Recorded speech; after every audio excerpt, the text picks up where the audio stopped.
Hello and welcome to Philosophy Roulette. This is number 67. Cool. So let's go find some philosophy and read it. Be awesome.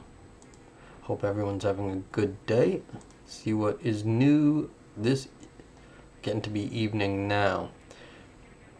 I looked at American Journal of Bioethics, Annals of Pure Applied Logic, Archives. That we did a nice paper from Matthews earlier today on philosophy of science. That was good. Alright, so looks like we're getting back to stuff we've all read. Haven't read anything continental in a little while.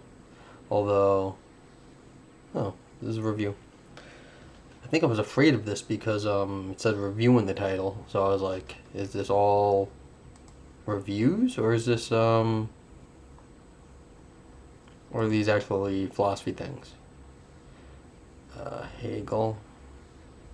Let's see, we've got applied phenomenology, why it is safe to ignore the epoché. I don't know, is it safe to float? Alright, so this stuff doesn't, so the review, I thought it was all review books because I'm not associated, my apologies to the journal. I thought like it was just like book reviews. Faith, Violence, Phronesis. Oh, Sebastian, well this is a review, it says so. The Logic of Hatred. Let's see what else we got. Temporality and Embodied Self-Presence. The person's name is Mensch. I mean, that's kind of hard to, he's a Mensch.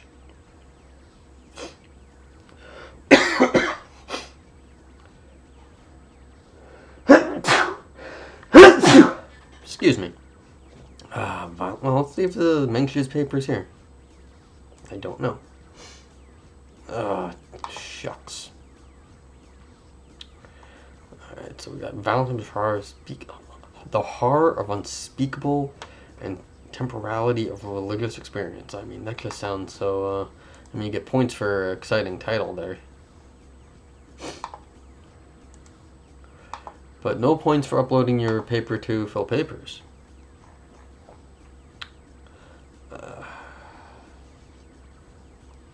Faith, Vow, Narrative, Rhetorical Symbolism, and Ritual Embodiment in Religious Communities. Okay, well, let's see if we can see 43. It gives me hope for Dan Zahavi that it's downloadable. Wow, looks like it might be open access, this one. Which is always nice if you have that sort of funding. Okay, cool. Let's see how many pages. 15 pages in a single-spaced small font, but we're going to do it anyway, so that's awesome. I mean, sometimes I'm like, are there lots of footnotes? If there's lots of footnotes, I can get through it.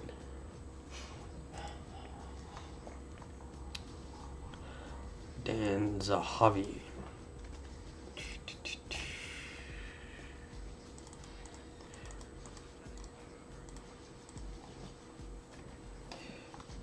If you ever join me live, you can get the paper link in from the chat by typing !paper.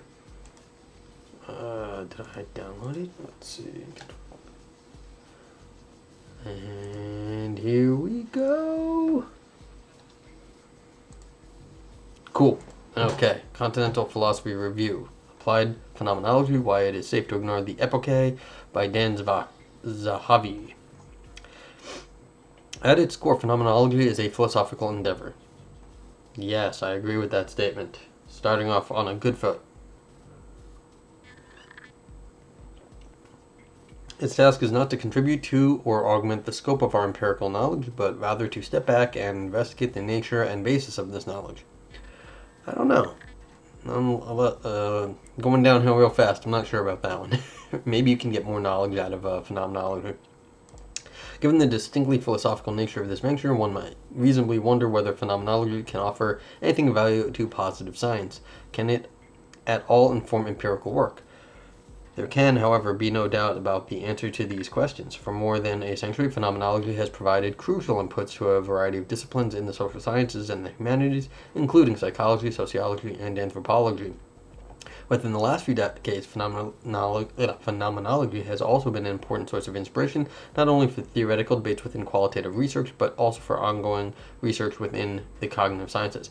And I've heard the physicists even talking about the phenomenology of like quantum gravity. How would they know it if they recognize it? Because it's a very bad problem that the current theories of gravity are not do not appear at the quantum level, and so they are actually quite interested in understanding what it would look like, and so they talk about the phenomenology of quantum gravity in the hard science of physics. So it's even getting to be in other places where you really might not expect it to show up. This fact raises important questions about the relationship between philosophical phenomenology and applied phenomenology, questions that revive classical disagreements about the very nature of phenomenological research. According to a widespread view, phenomenology should ultimately not be defined in terms of its subject matter, but rather in terms of its distinct method. Yeah, that is a widespread view, I agree. I mean, there's a question how if you can always define philosophy as by methods, you can do it by like schools, by certain authors, but then you get into like institutional theories, and then you've got like technical theories about like how the methodology works. But this is a dangerous. It's actually a very dangerous. Like, it doesn't sound like a dangerous statement, but this statement right here is very dangerous at times. It's like in terms of its distinct method. Okay, but it has always been a matter of controversy how this method is to be further characterized. Yeah. Husserl is well known for having argued that the epoché and the transcendental reduction are essential to phenomenology, and he has insisted that those who consider both to be irrelevant might use the term phenomenology, but will lack a proper understanding of what it actually amounts to. As is also well known, however, this is hardly a majority view among phenomenologists. It is indisputable that neither Heidegger nor Merleau-Ponty made many references to the epoché and the reduction, although it is contested whether this is so because they rejected Husserl's methodology or because they simply took it for granted. Let's see. I would think Heidegger would at least have taken that for granted in some sense, that you're thrown into the world in some sense. So the epoché and the reduction is to understand the thrownness. Anywho, that's probably wrong, but whatever. Yeah, there might just be some semantic differences between Heidegger. I'm less certain about the Merleau-Ponty. But already much earlier, one can find phenomenologists who are unequivocal in their rejection of Husserl's transcendental turn. Husserl's early realist followers primarily saw the phenomenological return to the things themselves as a turn away from the Kantian focus on subjectivity.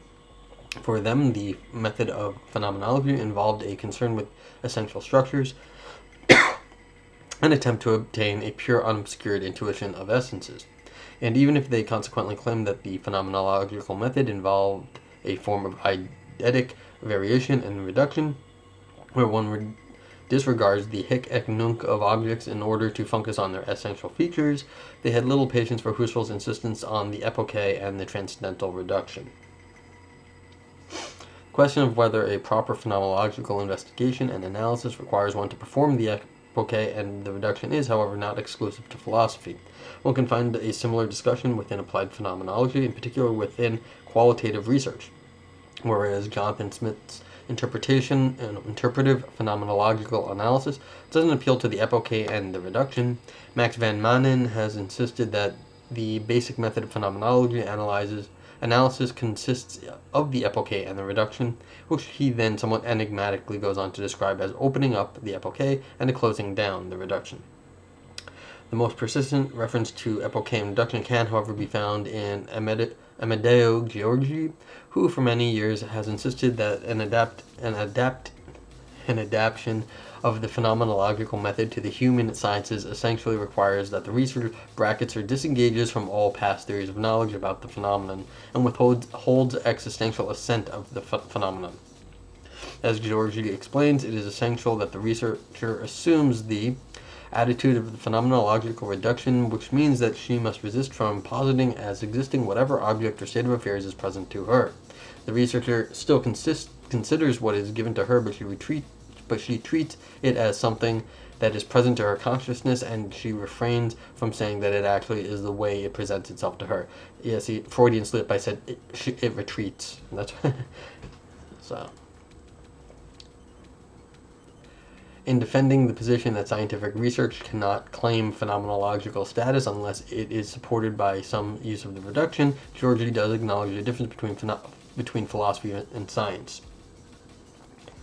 The kind of phenomenological reduction that should be utilized by psychologists is what Georgi calls the psychological phenomenological reduction, and not the transcendental phenomenological reduction, which focuses on consciousness as such rather than on human consciousness.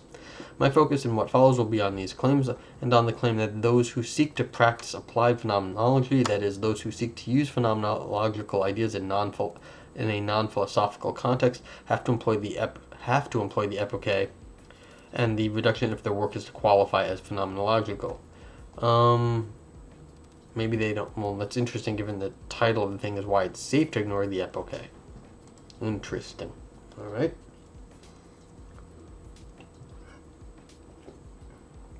The transcendental phenomenological reduction. The suggestion that there is such a thing as a psychological phenomenological or phenomenological psychological reduction might at first seem odd. These are very long words to read. Didn't Husserl precisely introduce the epoché and the reduction in an attempt to highlight the distinct philosophical nature of phenomenology, and in order to make it clear why phenomenology was precisely not a form of descriptive psychology, despite his own quickly regretted decision to use that label for his project in logical investigations? Yeah, that's true. That was sort of his point. Not psychology. It was a pure understanding of the world. Okay. To quickly recap Husserl's line of argument, on his view, a number of fundamental epistemological and metaphysical questions cannot be investigated in a sufficiently radical manner as long as we simply and unproblematically live in the natural attitude. In the natural attitude, we simply take it for granted that the world we encounter in experience exists independently of us. For Husserl, this basic and natural realism cannot simply be presupposed if we want to take philosophy seriously. Rather, it must be critically examined. But in order to do this, we must first take a step back from our naive and unexamined immersion in the world and suspend our automatic belief in the mind-independent existence of the world. More specifically, Husserl talks about how the epoché targets and suspends the general thesis that belongs essentially to the natural attitude. By performing the epoché, by first bracketing or suspending our tacit belief in the absolute existence of the world, by no longer simply taking reality as the unquestioned point of departure, we start to pay attention to how and what worldly objects are given to us. But in doing so and analyzing how and as what any object presents itself to us, we also come to discover the intentional act and experiential structures in relation to which any appearing objects must necessarily be understood. We come to realize that reality is always revealed and examined from some perspective or another, and we thereby also come to appreciate our own subjective accomplishments and contributions and the intentionality that is at play in order for worldly objects to appear in the way they do and the validity and meaning that they have. When Husserl talks of the transcendental reduction, what he has in mind is precisely the systematic analysis of this correlation between subjectivity and world. This is an analysis that leads from the natural sphere back to its transcendental foundation. Both the epoché and the reduction can consequently be seen as elements in a philosophical reflection, the purpose of which is to liberate us from our natural dogmatism and make us aware of our own constitutive accomplishments, make us realize to what extent consciousness, reason, truth, and being are essentially interlinked. In this way, we will eventually, according to Husserl, be able to accomplish our main, if not sole, concern as phenomenologists, namely to transform the universal obviousness of the being of the world, for him, the phenomenologist, the greatest of all enigmas, into something intelligible. But if this is a correct rendering of the epoché and the reduction, if both are tightly linked to Husserl's transcendental enterprise, and if both are introduced in order to effectuate a general suspension of our natural attitude that will follow for a radical philosophical questioning and for an appreciation of the extent to which objectivity is a constitutive accomplishment, it is then not a significant mistake to suggest that they are equally essential to a non-philosophical application of phenomenology. We don't know, I guess. That's a good question, but I don't know why it would be a mistake. I just have to be agnostic about that question, really. I mean, I don't know what other. Just because it's not philosophy doesn't mean it doesn't need to use that particular tool of philosophy. Okay. When arguing the way he does, Georgi, however, is explicitly drawing on Husserl's own work. His point of reference is, not surprisingly, primarily Husserl's writings on phenomenological psychology. Okay. Husserl's phenomenological psychology. In lectures and texts such as Phenomenological Psychology from 1925, the Encyclopaedia Britannica article from 1927, the Amsterdam Lectures from 1928, and the Crisis of European Sciences and Transcendental Phenomenology from 1936, Husserl insisted that his phenomenological analyses could provide a solid eidetic foundation for psychology. This is particularly the case when psychology faces up to the fact that it is a science of consciousness, and not simply, as behaviorists like Watson would claim, a purely objective or experiential branch of natural sciences, whose theoretical goal is the prediction and control of behavior. In order to develop a scientifically rigorous manner, psychology needs a proper understanding of experiential life. But this is precisely what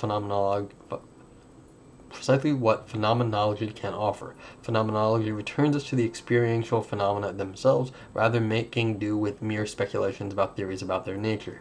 In addition, phenomenology can supply psychology with fundamental clarification of its basic concepts: attention, intention, perception, content, etc. More specifically, Husserl argues that the first step of a scientifically rigorous psychology is to obtain detailed descriptions of its own subject matter.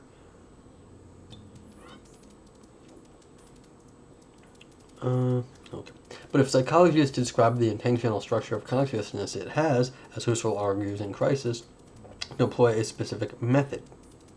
It must employ a universal epoché of validity and effectuate what he calls the phenomenological psychological reduction. In short, in order to thematize intentional consciousness in its essential purity, psychology must employ the psychological epoché and reduction. Claims like these are repeated by Husserl in earlier lectures as well. In the Encyclopaedia Britannica article, Husserl speaks of how a pure psychology, a psychology seeking to capture the essence of the mental, must necessarily employ some version of the reduction and epoché. Sometimes Husserl even speaks of the epoché and reduction in question as involving a bracketing of transcendental positings, and argues that one, as a result of enforcing this bracketing, will be in a position to discover the intrinsic intentionality of the mental act, an intention that is precisely preserved even if the object doesn't exist.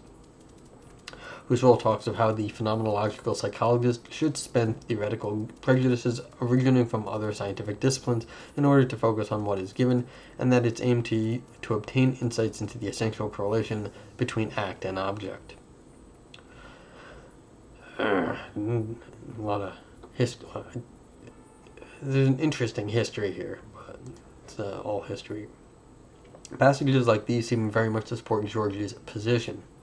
But let us take a somewhat closer look at Husserl's arguments. As we will see in his text, Husserl is pursuing two rather different lines of reasoning. On the one hand, when Husserl talks of how psychology needs to employ the epoché and the reduction in order to attain its subject matter, he somewhat surprisingly likens this to the way in which the physicist must employ an epoché in order to reach her subject matter. Every science needs to bracket extraneous themes if it is to focus on its own distinct topic. Every science needs to put out of play those phenomena which are relevant for the topic at hand. Just like the physicist must effectuate a universal epoché in order to study the corporeal and the abstraction from everything else, so must the psychologist adapt a comparable abstractive attitude in order to focus on the psychic domain. One can find a similar type of consideration in the Encyclopaedia Britannica article, where Husserl observes that the theme of psychology is a psychical being of animal reality. Animal realities are composed of two levels, the first being that of the physico-spatio-temporal reality, the second of mental reality. Animal reality consequently admit of different types of investigation. They admit of a systematic abstractive attitude that only focuses on them in that is purely res extensive. Husserl speaks of this focus as a reduction to the purely physical. In addition, however, they also allow for a differently focused abstractive attitude that allows us to focus on the psychic in its pure and proper essentialness. Husserl, proper essentialness. To put it differently, just as physical somatology will sometimes explore animals and human beings with a systematic methodology methodical. That word's methodical. Systematic methodical focus on only one side of their being, the animate organismic aspect, so pure psychology will explore them with an equally systematic focus on the other side, the purely psychic aspect.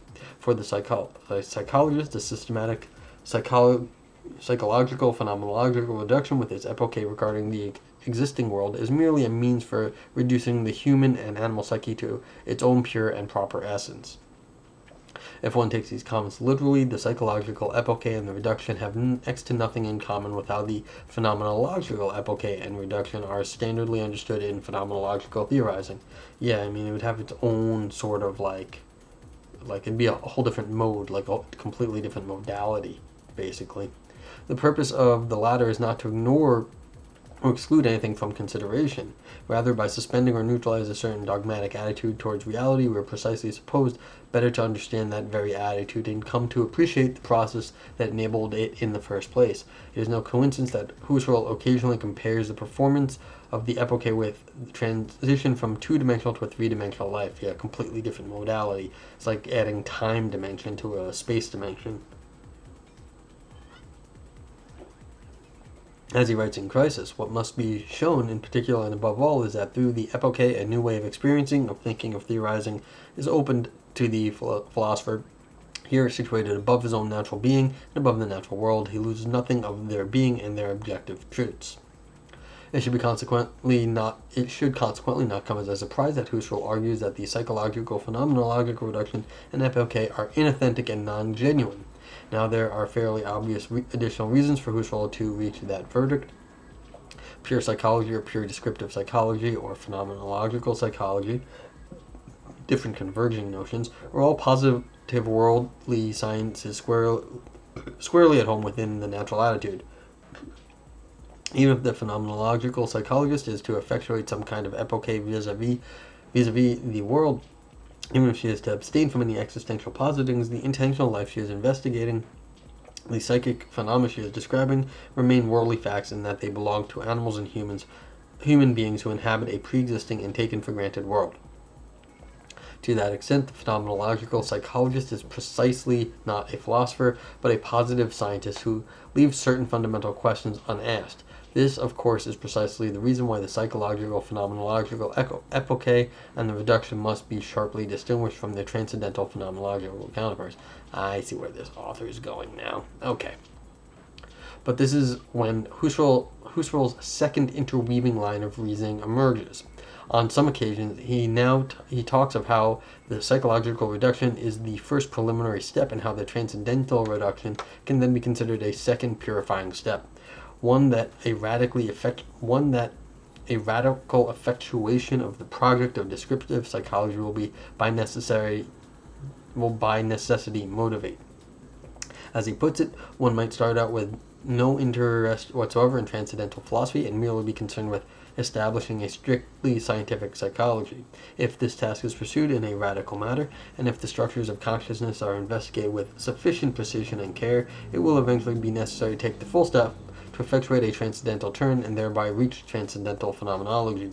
At times, Husserl explicitly emphasizes the propedeutic advantages of approaching transcendental phenomenology in this way, that is, through phenomenological psychology.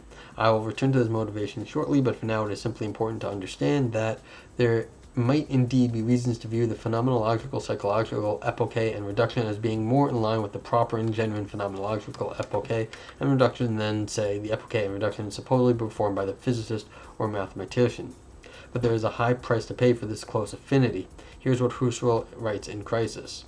Thus, we understand that, in fact, an indissoluble inner alliance obtains between psychology and transcendental philosophy, but this perspective we can also foresee that there must be a way whereby a concretely executed psychology could lead to a transcendental philosophy.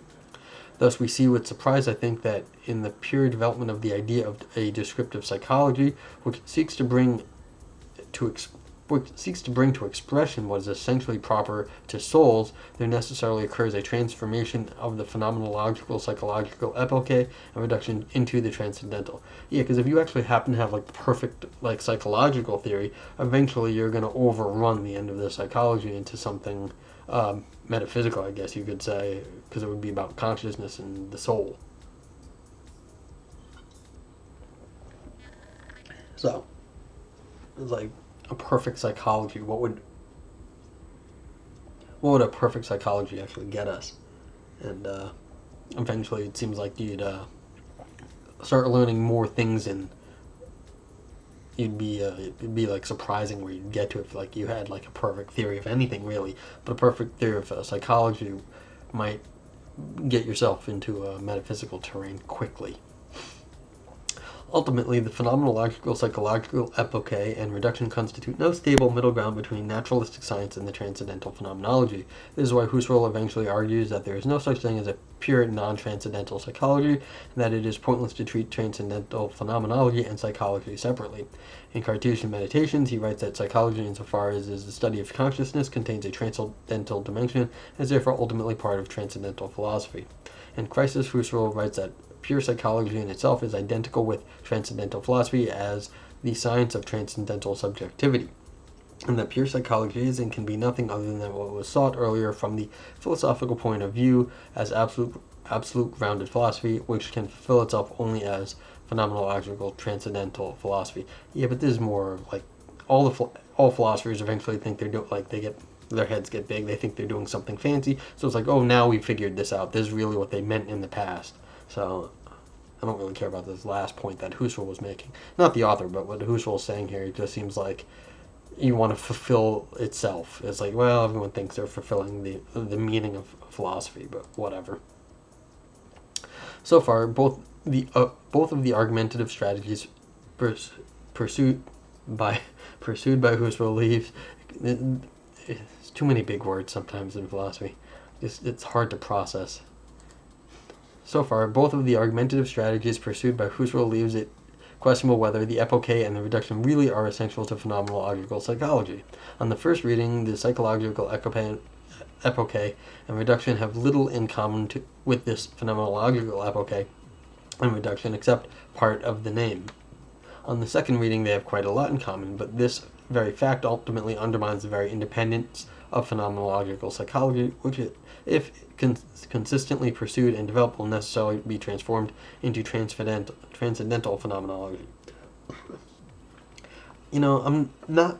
The more I think about this, the less I'm with the claim here that psychology has a privileged position. If you had like a perfect physics, wouldn't that eventually lead you to like a metaphysics just the same? And same with everything else. If you were able to just like somehow perfectly understand biology, wouldn't you eventually get something about the human soul just the same, and the human mind, and eventually the psychology? It's if you had a pure bio, like just maybe not in like all cases, but it seems like a really pure, like this pure sort of like you had like just the right perfect modality to understand the world, and if you just kept pushing, if in your perfect modality, you'd eventually sort of like get everywhere in the universe. Anyway, okay.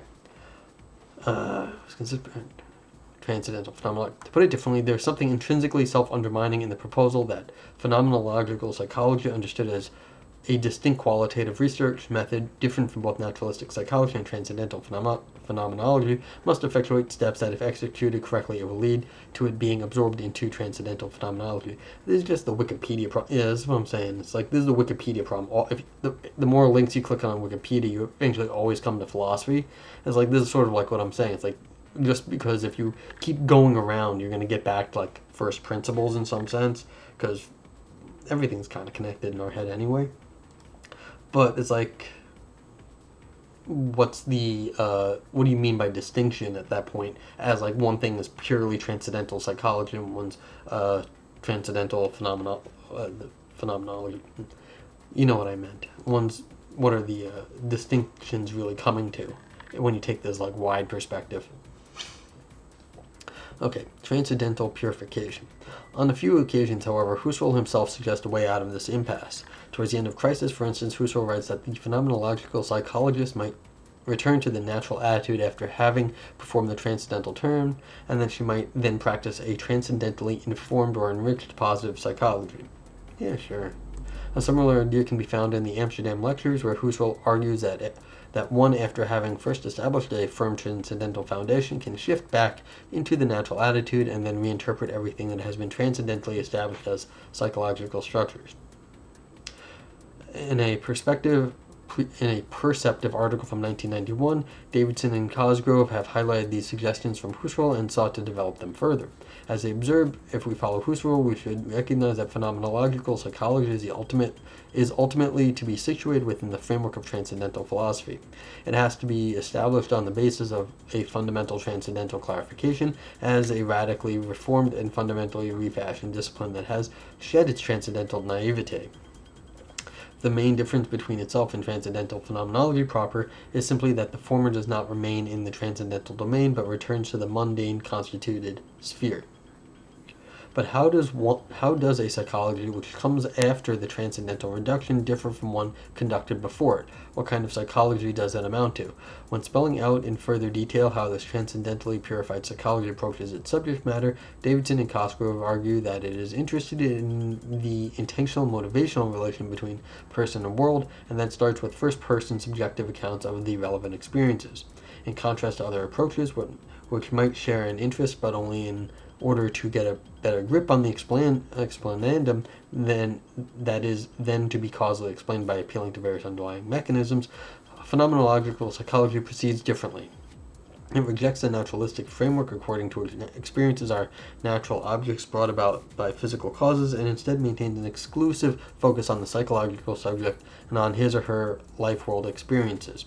As they write, rather than attempting to explain her experiences on the basis of underlying causes, we attempt to analyze its meaning and structure from the perspective of the subject as it was lived by her. For Davidson and Cosgrove, when you're writing a paper, try to be consistent between ands and the ampersand, because the other one had like an ampersand up here. So, small side point on consistency in formatting. For Davidson Cosgrove, transcendentally purified phenomenological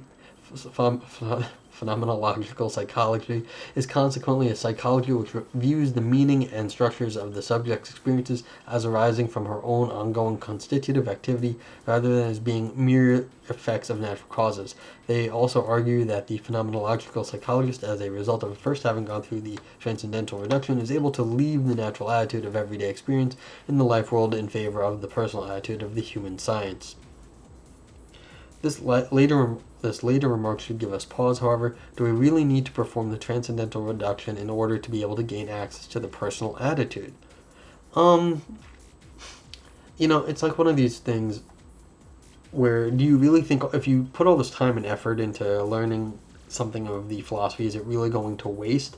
I mean, it might be very hard to specify what you're getting out of sort of a philosophical training and then going into psychology, but that doesn't mean that just because we can't specify such things doesn't mean that it is going to waste.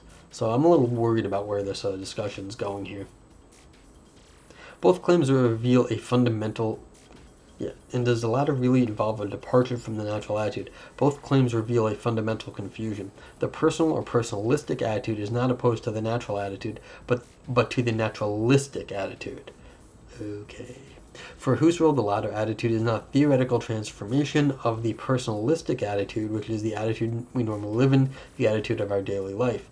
In short, not only is the personal attitude firmly situated within the natural attitude, but it is also the attitude that is our point of departure, rather than something we need to reach by means of a complicated philosophical procedure. But if phenomenological psychology does not need to be transcendentally purified in order to remain in the personal attitude, does it then at all require the phenomenological epoché and reduction? As we have seen, Davidson and Cosgrove argue that the phenomenological psychologist must maintain an exclusive focus on the subject's experiences and seek to analyze their meaning from that person's perspective. Again, is that not what qualitative researchers are typically seeking to do? Are they not, in general, considering human experience a topic worthy of its own extensive exploration? Do they not typically strive to take the experiential claims and concerns of the participating subjects seriously?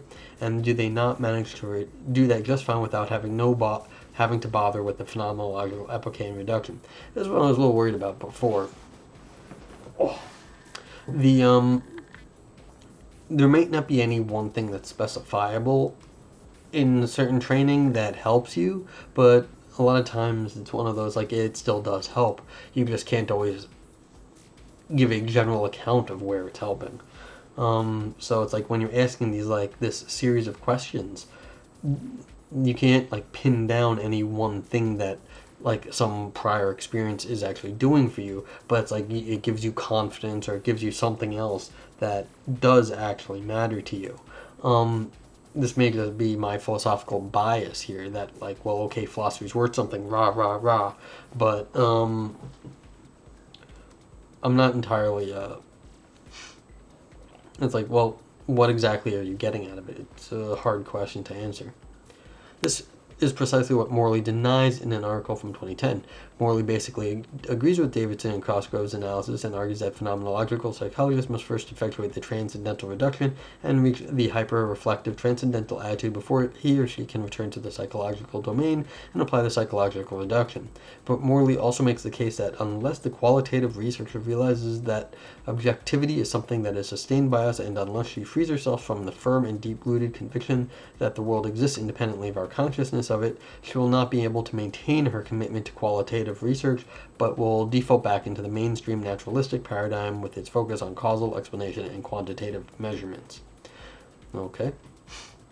If this assessment were correct, it would obviously support Georgi's basic position and approach. But is it really true that you cannot conduct qualitative research unless you have first gone through transcendental purification, unless your research is constantly being supported by a transcendental philosophical framework?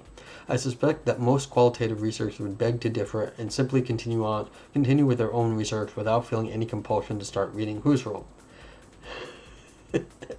Yeah, I don't think we should make psychologists read Husserl.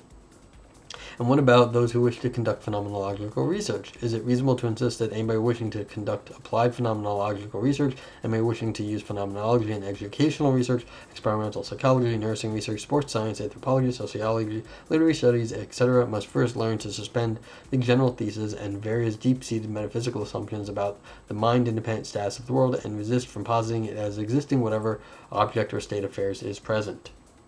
If healthcare professionals wish to use phenomenological ideas in their clinical practice, are they then prohibited from employing notions such as life world, intentionality, empathy, pre-reflective experience, and the lived body in order to understand how different dimensions of human existence are affected in pathology, illness, or difficult life circumstances, unless they first master the theoretical intricacies of the epoché and the reduction?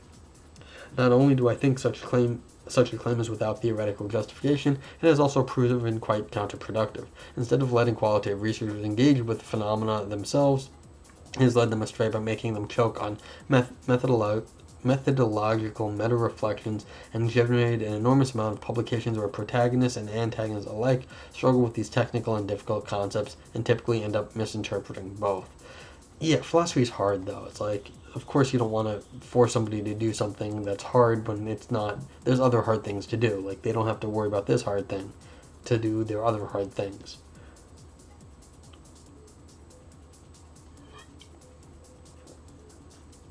Like, God forbid you should have to actually understand, like, really deep philosophy to do anything else in this world. I mean, that would be crazy. For a few examples, consider the interpretations of language in Paley, whereas language claims that Husserl, through his process of bracketing and attempted to transcend the noetic correlation and take a God's eye view on experience. Paley writes that Husserl, through phenomenological reduction, tried to break out of experience into the realm of pure consciousness. Anyone familiar with Husserl's work will know that both interpretations are misinterpretations. Well, that you put one philosopher in the room, you get like 17 interpretations. I mean, sure. As for a more sympathetic reading, consider Van Deursen, who in a paper from 2015 argues that Husserl employed three separate reductions: the phenomenological reduction, the eidetic reduction, and the transcendental reduction. Whereas the first, according to Van Deursen, focuses on the noesis and on the process of consciousness, the second focuses on the noemata and the objects of consciousness, the focus on transcendental reduction is on the subject of consciousness and on the nature of the ego. Van Deursen, S and Z over here, okay, we got maybe a typo, okay. Van Deursen's concern is very much with the use of the phenomenology in therapeutic practice, and it is possible that this way of discussing the phenomenological procedure might be of value in therapeutic context. What is quite certain, however, is that Van Deursen's description has no basis in Husserl's writings. Not only does Husserl not distinguish the phenomenological and the transcendental reduction, but even more importantly, to suggest that the phenomenological reduction is only focusing on the noesis and not on the noemata, to claim that the transcendental reduction only focuses on the subject and ego and not on the noesis and noemata, and to insist that the eidetic reduction only aims to uncover the essential and invariant features of the objects of consciousness and not of the acts of consciousness, are all claims that fundamentally fail to respect and acknowledge Husserl's correlationism. The fact that the aim of his phenomenological analysis is not to investigate either the object or the subject, either the world or the mind, but to investigate their very intersection, interrelation, and correlation. Periods, people. Like a period in this, this is all one sentence right here, from up here down to here. Yeah, so it's what do we actually get out of the phenomenology? And to be fair to Husserl, everyone's getting the wrong view. It's the old... I took a Hegel course once. I wasn't very good at Hegel at the time, and there was something very hard that one of the students asked about. Teacher stops for a second. He was an excellent Hegel scholar. He said, look, the old joke. There are two men that understand Hegel the day before Hegel died. Hegel and God. Then Hegel died.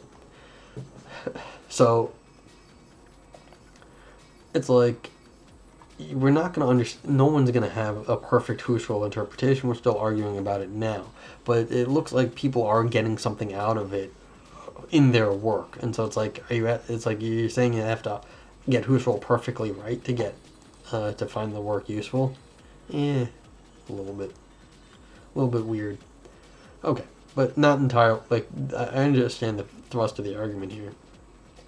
The reference to the eidetic reduction only complicates matters further. Finlay, for instance, has not only argued that we need to bracket the natural world if we wish to grasp the essential structure of the phenomenon, but has also presented the eidetic reduction as the last and final step of the phenomenological method, one that presupposes the prior performance of the transcendental reduction.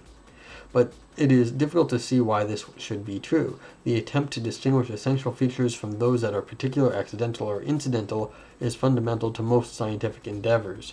The physicist, the chemist, the biologist, and the economist are all in different ways trying to obtain fundamental insights that capture essential rather than accidental features of the topic under investigation. To assume that they can only do so after they have performed the epoché and transcendental reduction makes little sense.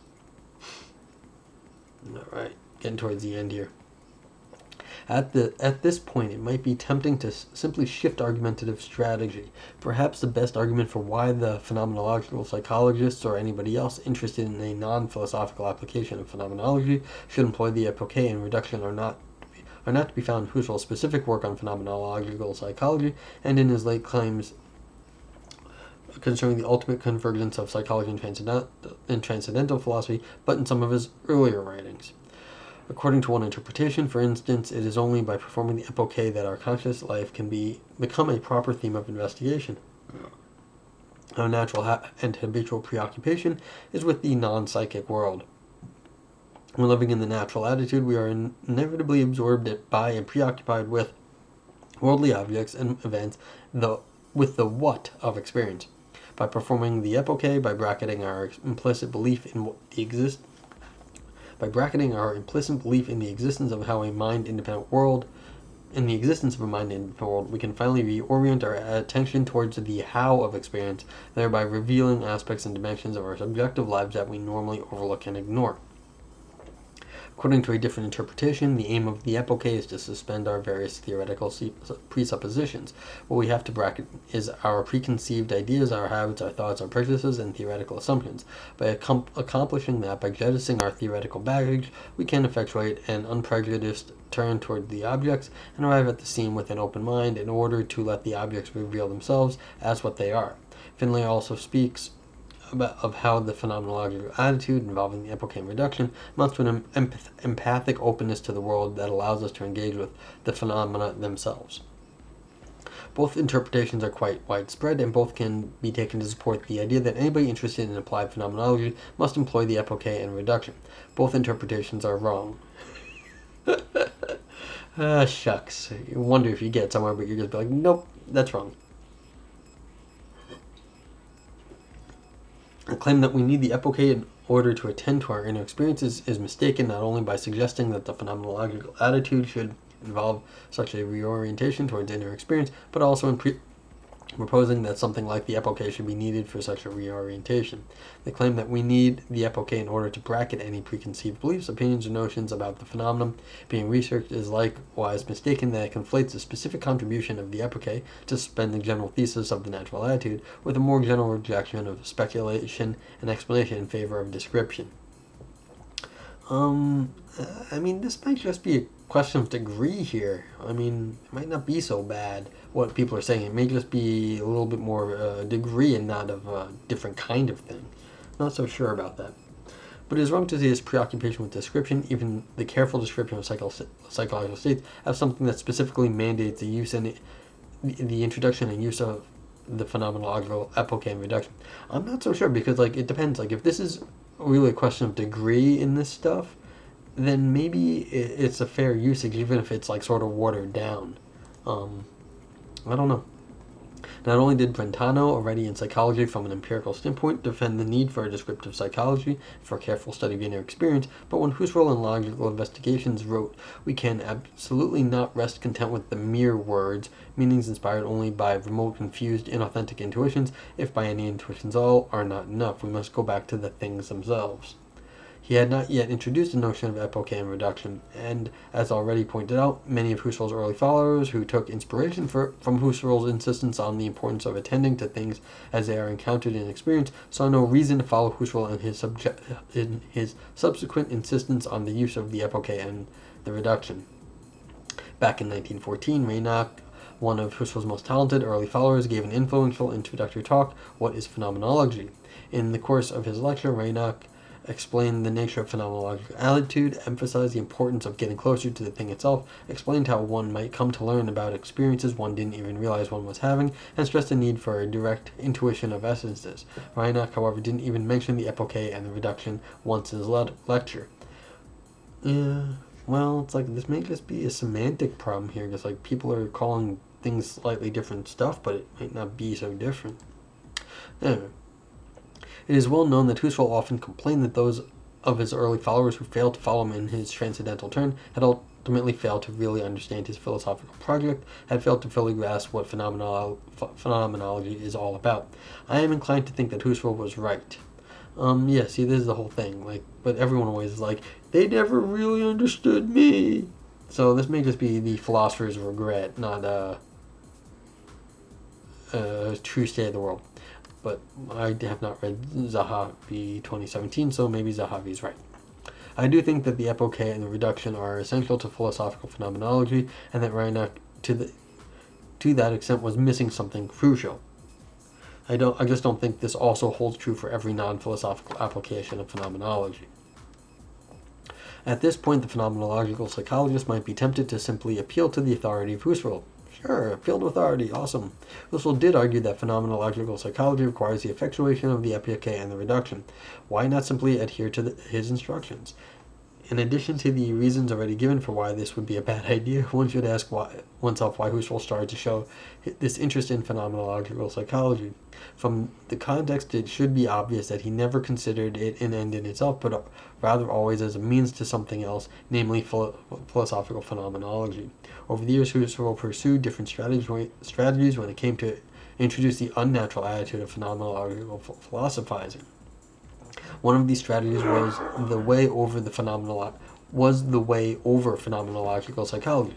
When assessing Husserl's work on the topic, it is consequently important to bear in mind that Husserl was primarily interested in the question of how to facilitate the entry into proper philosophical thinking, and not in providing concrete instructions of how to collect and analyze data or how to conduct interviews or experiments. It consequently seems misguided to primarily base one's methodological framework on Husserl's cursory remarks about how to develop a non-philosophical phenomenology. So this is just saying that Husserl was just like, well, this is what happens to people late in their careers. They just want followers. So he's like, they're trying to like sneak people in. Is that the argument here? That Husserl was just like, no, you should like come learn more about the metaphysics, and it was trying to like recruit the psychologists. I'm a little. I'm thinking there might be a question of degree here, but I don't know the history, especially that folks. This person said Husserl was right up here, but I mean I'm not entirely certain. That it's like one of those, when you become an old guy, you want friends, and when you just get old, you need friends, you need family, and so maybe that's really what Husserl was up to. And it might not be that other people were wrong; it's just that Husserl was trying to get more people to come talk to him. I don't think that's the case, but like it does. People do say things along a lot to affect change, and not always to be accurate as to things. Anyway, what is then the outcome of these reflections? It should hopefully be apparent. I am not proposing that phenomenology should not be applied, or that qualitative researchers should not seek inspiration in philosophical phenomenology. Phenomenology has over the years provided crucial inputs to a whole range of empirical disciplines and helped challenge dominant theories such as psychologism, behaviorism, positivism, and various forms of reductionism. The reason it has been able to do so successfully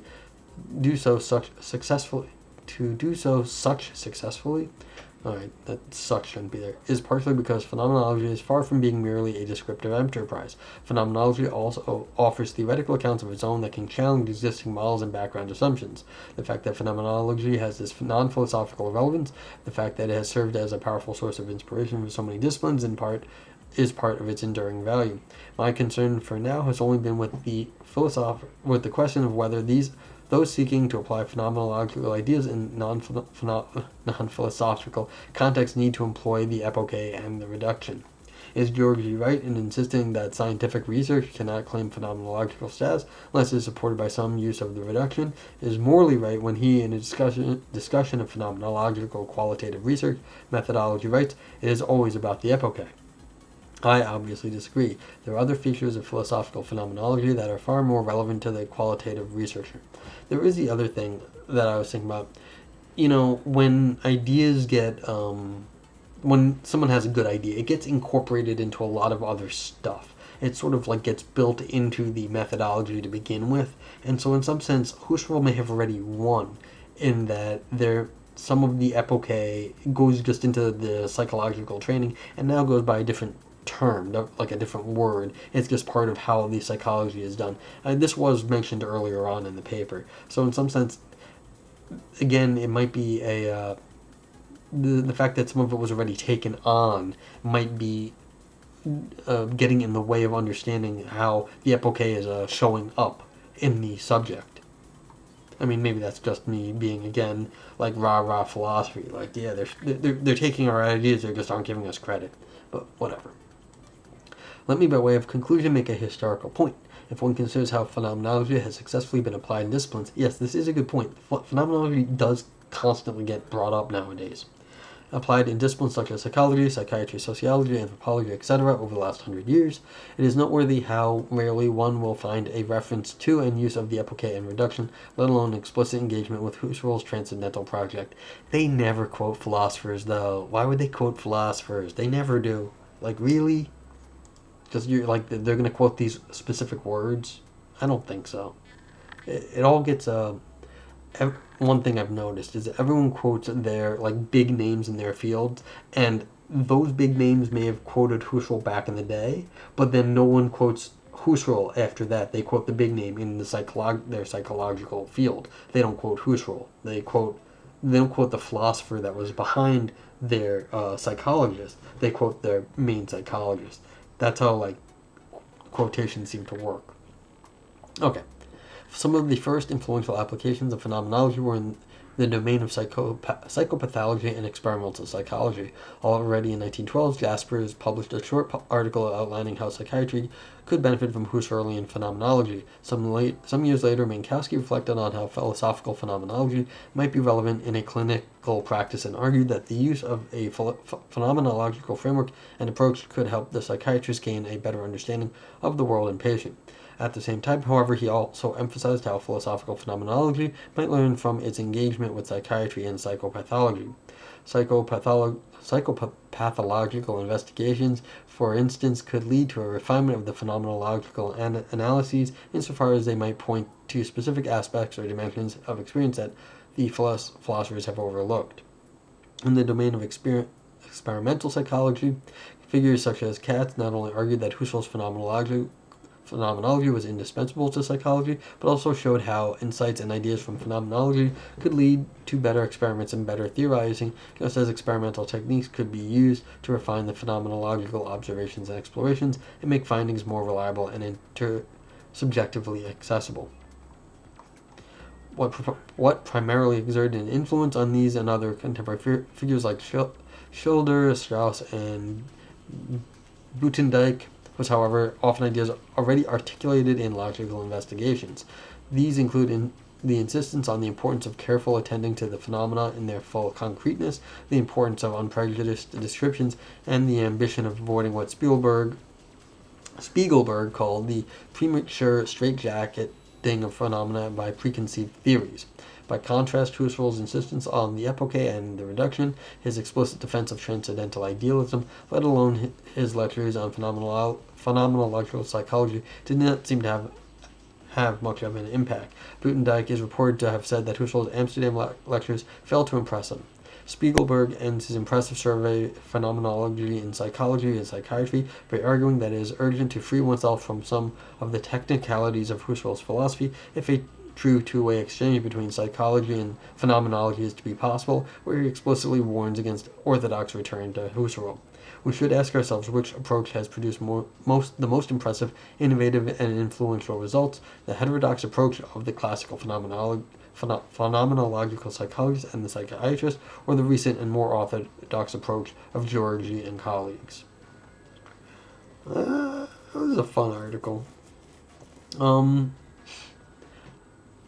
This is one of those, this last little bit, you don't ask people, non-philosophers, what they think about, like, hard philosophy. They're like, well, yeah, you end up getting these, you get what they took from it, which is always good, but, like, they don't always appreciate that the background matters or how everything works together in the philosophy, because it's not their field. That's fine. I don't understand how all their psychology works. It's just, we're not all, like, super geniuses here. We can only do so much. But, like, using their opinion as evidence for what what parts of Husserl's philosophy matter, I don't find that has much weight, because Husserl's philosophy, I mean, it all has to work together for Husserl, and that's why the other ideas have power, because they matter because it all works together in a certain way, and the fact that they are pulling certain ideas out doesn't mean that the ones they didn't explicitly mention don't matter. It's because they may not understand how that other idea is actually acting in concert with the ideas that they did mention. So I don't buy this sort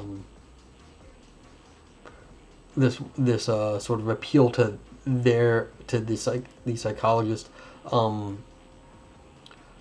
not loving all of the traditional Husserlian points. That's not to say they're wrong. It's just saying I don't like this argumentative strategy here of appealing to what they said about it, because that's very anti-Husserlian. First of all, they just said it. Then what sort of pure understanding do they have anyway? But okay. Other than that, it was a nice paper. Oh, I'm already an hour, so I'll cut the stream and have a good night and be safe, everyone, and hope everyone is doing well in quarantine. Good night, and I'll be back tomorrow.